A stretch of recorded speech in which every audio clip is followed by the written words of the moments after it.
So Mr. Y, aged 40, has the following goals ahead of him. Son's post-graduation education due in 5 years.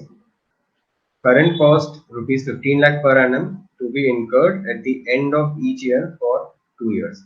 Likely inflation is 15% per annum. तो दो गोल हैं उनके. पहला गोल है सन की post graduation education करानी है which is due in 5 years. 5 साल में वो ड्यू है. Current cost is 15 lakh per annum.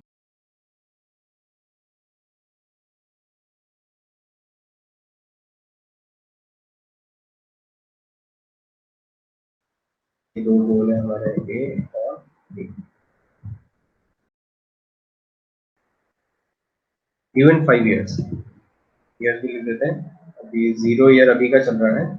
उसके बाद 1 2 3 4 5.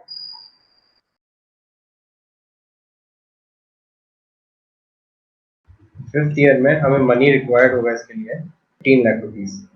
15 लाख रुपीज आज की वैल्यू है और 15% का इन्फ्लेशन. ध्यान से समझना इसको. फ्यूचर वैल्यू हमें निकालना पड़ेगा.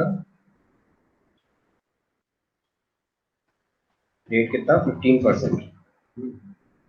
एन पर कितना 5 साल. एम पे कुछ भी नहीं. पीवी कितना 15 लाख. तो उसकी वैल्यू हो जाएगी 30 लाख.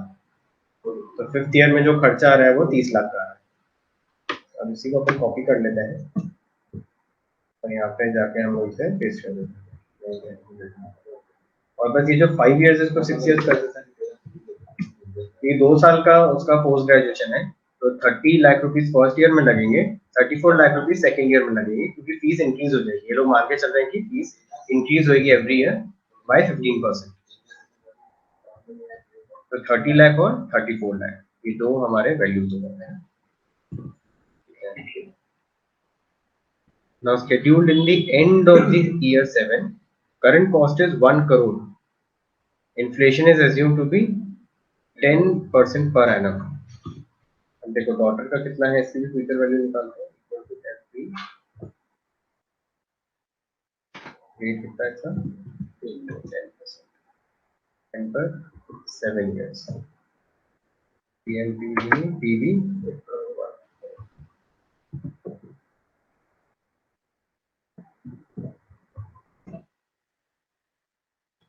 ये रिक्वायर्ड होएगा 1,94,00,000. 1,94,00,000 रुपीज रिक्वायर्ड होंगे मैरिज के लिए. तो फिफ्थ ईयर सिक्स्थ ईयर और सेवेंथ ईयर में ये खर्चे हैं जो उसे करने हैं. The corpus is in the corpus नहीं है. Mr. Y has provided a corpus of rupees 2 crore towards these two needs. तो उन्होंने 2 करोड़ का कॉर्पस दे दिया. कॉर्पस कहाँ पे आएगा? स्टार्टिंग में 0 वाले ईयर में आज ही दे दिया उन्होंने.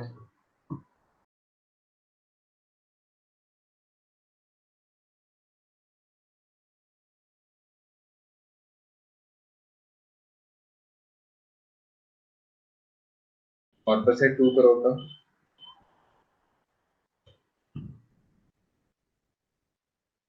Towards these two needs, the corpus is invested in a mix of debt and equity yielding 8% per annum. Ignore any taxation. तो 8% से ये कॉर्पस बढ़ता जा रहा है. मतलब ये अगले साल कितना हो जाएगा? into 1.08 और ऐसे कॉर्पस बढ़ता जाएगा. फोर्थ ईयर तक ही लेते हैं. उसके बाद तो चीजें माइनस होने लगेंगी.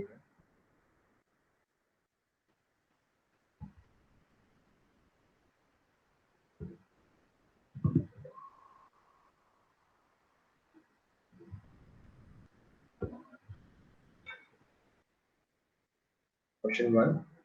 How much money will need to be set apart from the corpus at the end of year 5 to finance the son's postgraduate education? Assume the amount set apart will earn 6% interest. क्या बोलना चाह रही है कि 30 लाख तो हमें fifth year में चाहिए और 34 लाख हमें सिक्स्थ ईयर में चाहिए. तो हम लोग फिफ्थ ईयर में कितना पैसा अलग कर लें कि फिफ्थ ईयर का एक्सपेंस और सिक्स्थ ईयर का एक्सपेंस दोनों निकल जाए. तो कितना अमाउंट हम लोग अलग करके रख लें। अब ये जो आप अलग करके रखोगे, इसमें जो इंटरेस्ट आपको मिलेगा वो मिलेगा 6% का इंटरेस्ट। तो फिफ्थ ईयर का तो अपन फिफ्थ ईयर में खर्च ही कर देंगे, उसमें तो इंटरेस्ट ऐसे ही नहीं मिलना है। सिक्स ईयर वाले का आपको इंटरेस्ट मिल जाएगा, तो इसका अपन प्रेजेंट वैल्यू निकाल लेते हैं।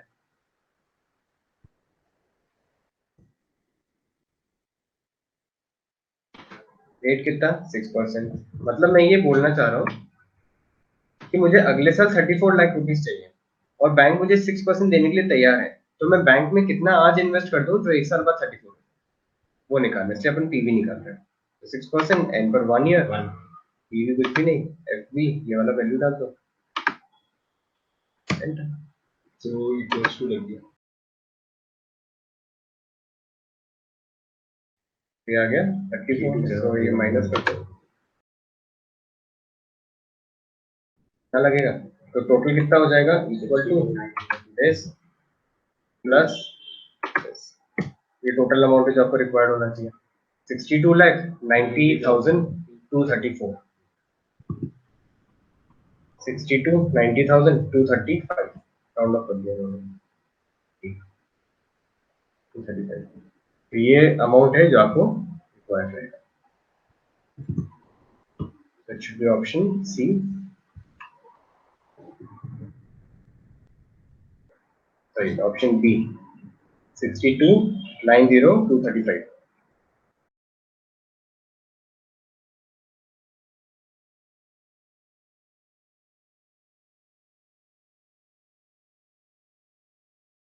What is likely outflow on account of daughter's marriage in the year it is planned? तो कैलकुलेट ही कर चुके हैं, डायरेक्टली अपन देख लेंगे। 194, 194, 87, 171, 194, 87, 171। तो इसलिए टेबल बनाना इजी होता है, टेबल बना लोगे आपके सारे आंसर ऐसे सॉल्व हो जाएंगे तुरंत केस स्टडी में।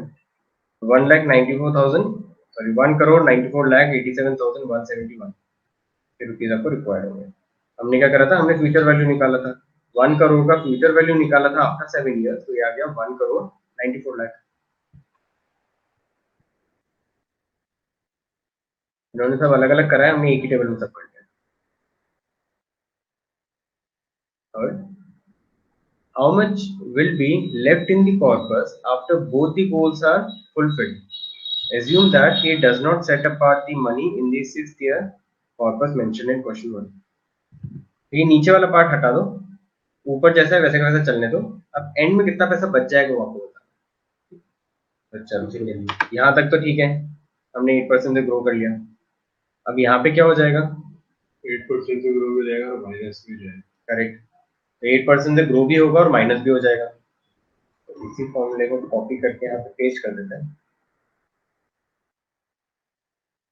और फिर इसमें से माइनस कर देते हैं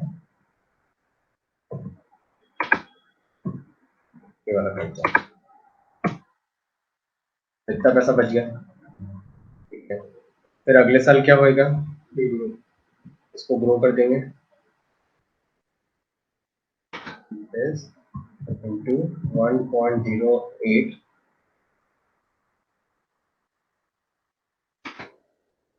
इसमें से भी माइनस हो जाएगा, इतना बच गया। फिर अगले साल ये वाला वैल्यू इंटू 1.08,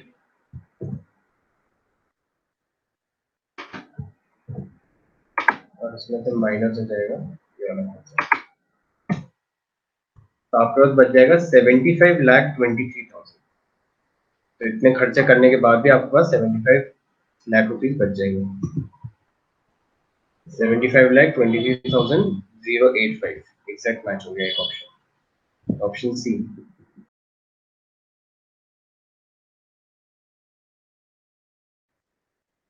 उसकी इन्होंने अलग टेबल बनाई, हमें कुछ भी बनाने की जरूरत नहीं, हमारे एक ही टेबल में सारा होता जाएगा, बिकॉज हमने कॉम्प्रिहेंसिव टेबल बना ली।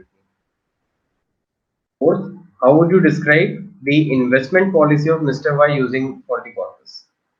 जो 8% इन्वेस्ट कर रहे हैं, उनकी पॉलिसी को आप कैसा लोगे? Little conservative, little aggressive, very aggressive, very conservative. Aggressive, 8% का रिटर्न निकाल रहे हो, लिटिल कंजर्वेटिव, नॉर्मली 8% का जो रिटर्न मिलता है वो तो हमें एफडीज में मिल जाता है 7% तक का। इक्विटी में तो 15% तक का रिटर्न मिलता है। तो अगर हम उसको ग्रो करते हैं 15% या अबव से, तो हम उसको हाईली एग्रेसिव बोलते हैं, वेरी एग्रेसिव। अगर वो लगभग 12% 10% के आसपास होता तो हम लिटिल एग्रेसिव बोलते हैं। अदरवाइज अगर आप डेट के पास हो तो फिर दिस इज कंजर्वेटिव। तो this should be conservative, very conservative.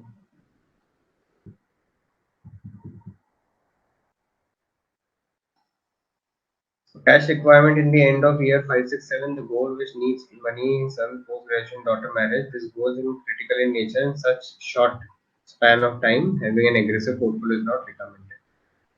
Explanation मुझे एकदम सही नहीं लगा इसका। इन्होंने पूछा कि कैसा है अभी, ये नहीं पूछा कैसा होना चाहिए। तो अभी का कैसा है उनका जो कॉर्पस है, तो अभी का जो कॉर्पस है, एक तो उन्होंने पूरी प्लानिंग पहले से ही करके रखी है, उनके सारे खर्चे होने के बाद भी उनके पास 75 लाख रुपीज बच गए। दिस शोज कि वो बहुत कंजर्वेटिव है, कंजर्व करके चल रहे हैं। और सेकेंडली इनका जो कॉर्पस है, हमने यहाँ पे क्या करा है, कितने परसेंट से ग्रो करा है, 8% से ग्रो करा है। जब हम लोग 8% से ग्रो कर रहे हैं, मतलब पर्सन का डेट प्रपोर्शन ज्यादा है, इक्विटी प्रपोर्शन बहुत कम है। नहीं तो वो प्रपोर्शन, नहीं तो आपको जो वेटेड एवरेज होता है वो 10% से ज्यादा ही होता। तो उन्होंने डेट प्रपोर्शन में लगभग 80% लगाया, which is very conservative in nature. तो ये आपका पूरा कंप्लीट केस था। एक बार मैं क्विकली रिपीट कर देता हूँ ताकि चीजें समझ में आ जाए।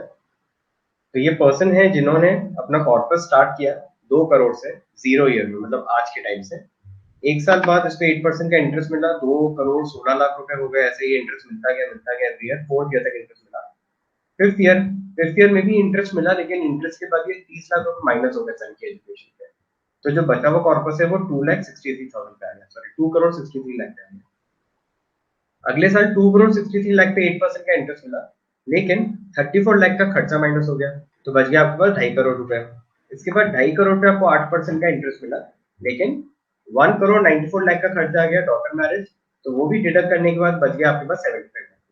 ये आपका फाइनल अमाउंट था जो 7th वाले ईयर में आपके पास बच गया। So we understand that reading the complete book feels a bit boring, इसीलिए हम लोगों ने आपके लिए वीडियो लेक्चर्स फॉर्म करे हैं। तो ये जो 120 प्लस वीडियो लेक्चर्स हैं, इसमें कंप्लीट डिटेल में हमने एक एक टॉपिक एक्सप्लेन किया है, सो दैट आपको पूरी बुक रीड करने की जरूरत ना पड़े। So even without reading the book you can understand the concepts very easily by watching these videos. और एग्जाम में जितने भी क्वेश्चंस आते हैं वो सब कंसेप्चुअल आते हैं। सो ये थ्योरेटिकल एग्जाम तो है नहीं कि हमें बहुत ज्यादा डिटेल लिखना है, हमारे कंसेप्ट क्लियर होने चाहिए। So the aim of these videos is to clear all your concept. अब जैसे बुक में अगर एक डेफिनेशन लिखी है, तो उस डेफिनेशन का क्या मीनिंग है और उससे किस टाइप के क्वेश्चंस आ सकते हैं, वो हम लोगों ने वीडियोस में डिटेल में समझाया है। Apart from that we have made 40 plus detailed case studies video, जो कंप्लीटली डेडिकेटेड है टुवर्ड्स द केस स्टडीज। ये अगेन बहुत इंपॉर्टेंट पार्ट है, इसलिए इसको मैंने अंडरलाइन किया है। केस स्टडीज के सारे वीडियो 1 आवर ईच के हैं। सो अगर आप 10 का कंप्लीट कंटेंट देखोगे, so the content is above 160 videos. So 120 videos आपको कंटेंट के मिल जाएंगे और 40 वीडियोस आपको केस स्टडीज के मिल जाएंगे। Total you will find 160 videos of NISM 10A and 10B both combined. Then there are frequently asked questions as well. So देखो exam clear करने के लिए आपको दो चीजों की जरूरत पड़ेगी। वन इज जो बुक का कंसेप्ट है, जो बुक का कंटेंट है, वो आपको क्लियर होना चाहिए। एंड सेकेंड इज जो प्रीवियस ईयर्स के क्वेश्चंस आए हैं वो किस पैटर्न के क्वेश्चन आए हैं, प्लस उनको सॉल्व कैसे करना है वो हमें बनना चाहिए। So case studies and questions ये दोनों हम लोगों ने इसमें कवर किया है। तो आप पढ़ तो रहे हैं, लेकिन आपका डायरेक्शन सही है कि नहीं, वो ये फ्रीक्वेंटली आज क्वेश्चन सॉल्व करके आपको समझ में आएगा कि are we going in the right direction, क्या हमसे वो क्वेश्चंस के आंसर्स बन पा रहे हैं या नहीं बन पा रहे हैं। Then obviously the syllabus is updated. So जो लेटेस्ट सिलेबस है उसी के अकॉर्डिंग अपडेटेड वीडियोस आपको यहाँ पे मिलेंगे, and even the questions and the case studies are as per the updated syllabus. Now videos में जो सबसे common problem I have experienced is कि वहां पे आपको कोई गाइड करने के लिए नहीं होता है। सो वीडियोस हैं, आप लोग वीडियोस देख के काफी सारी चीजें समझ लेते हैं, लेकिन there can be 1 to 2% doubts, या कुछ क्वेश्चंस ऐसे हो सकते हैं जहां पे आपको कुछ क्वेश्चंस नहीं समझ में आया, कोई कंसेप्ट्स आपको क्लियर नहीं हुए। So for that we have even included one-to-one doubt clearing session with expert faculty members, and that too without any additional cost. So कोई additional cost यहाँ पे included नहीं रहेगी, and we will provide you one-to-one doubt clearing session. The reason being हमारा aim है कि आप exam clear करें फर्स्ट अटेम्प्ट में, so that you can proudly say that yes एडुफिनेको के कंटेंट से I have cleared the exam in first attempt. Then you will also get the complete summary of the content, because last moment पे अगर आपको last day पे revision करना है, सो videos हम लोग एक दिन में सारे वीडियोस नहीं देख सकते, बहुत लेंदी वीडियोस हैं ये, लेकिन हम लोग लास्ट डे पे चैप्टर समरीज को जरूर गो थ्रू कर सकते हैं, सो दैट लास्ट मोमेंट का जो रिवीजन है वो हम लोग प्रॉपर वे में कर पाए. And lastly, you will get the support until you clear the exam, because as I said, our only goal is to get you clear in the first attempt itself. तो आप लोग properly पढ़ाई करके और exam को clear करें, यही हमारा एम है, यही हमारा गोल है. So that is it from this video guys. In case you face any query, any issue, आपको कुछ भी डिस्कस करना है, you can feel free to contact us on 8889302230. You can even reach us on www.edufeneco.com. Thank you.